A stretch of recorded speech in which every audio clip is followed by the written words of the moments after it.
তো আজকের ভিডিওটা কিন্তু খুবই ইম্পর্টেন্ট। তো আজকের ভিডিওটা বলে দেবো যে ম্যাপ শব্দটি কোন ভাষা থেকে আসছে।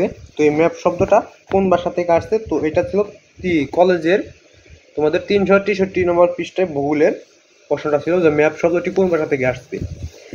তো এটা স্কুলে দেবো। তো এটাকে তোমরা চ্যানেল নতুন হয়ে থাকলে চ্যানেলটা সাবস্ক্রাইব করবে, ভাষা কমপ্লিট করবে, ভিডিওতে লাইক করে চ্যানেলটা অবশ্যই সাবস্ক্রাইব করবে, প্রতিটা প্রশ্ন তো সরাসরি গাইড থেকে দেখতে। আর যদি কোনো ক্লাসের টিক চিহ্নের তো সংক্ষিপ্ত প্রশ্নের তো সরাসরি গাইড থেকে দাও, তাহলে কীভাবে দেখবে সেটা বলে দিয়ে উত্তরটা দেখাচ্ছি। তোমরা যে কোনো ক্লাসে যে জিনিসটা দেখছি ওই চেঞ্জ ছিল অবশ্য করা নাম্বার থাকে, চেঞ্জ ছিল করা নাম্বার লিখে ইউটিউব সার্চ করলে চেঞ্জ ছিল সম্পূর্ণ উত্তর তোমরা সরাসরি গাইড থেকে পেয়ে যাবে।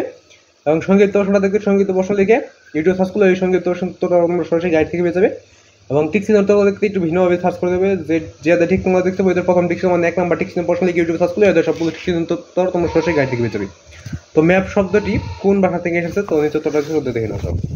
তো দেখো, ল্যাটিন শব্দ মাপা থেকে ম্যাপ বেশ শব্দটি এসেছে। তো এটাই ছিল আজকে ভিডিও। তো ভিডিও ভালো লাগলে চ্যানেলটা সাবস্ক্রাইব করে রাখবে, পাশের সাথে তুমি কমপ্লিট করে রাখবে, ভিডিও থেকে লাইক করে দেবে। তো আমি আর বলেছি ল্যাটিন শব্দ মাপা থেকে শব্দটি ম্যাপ শব্দটি আসছে।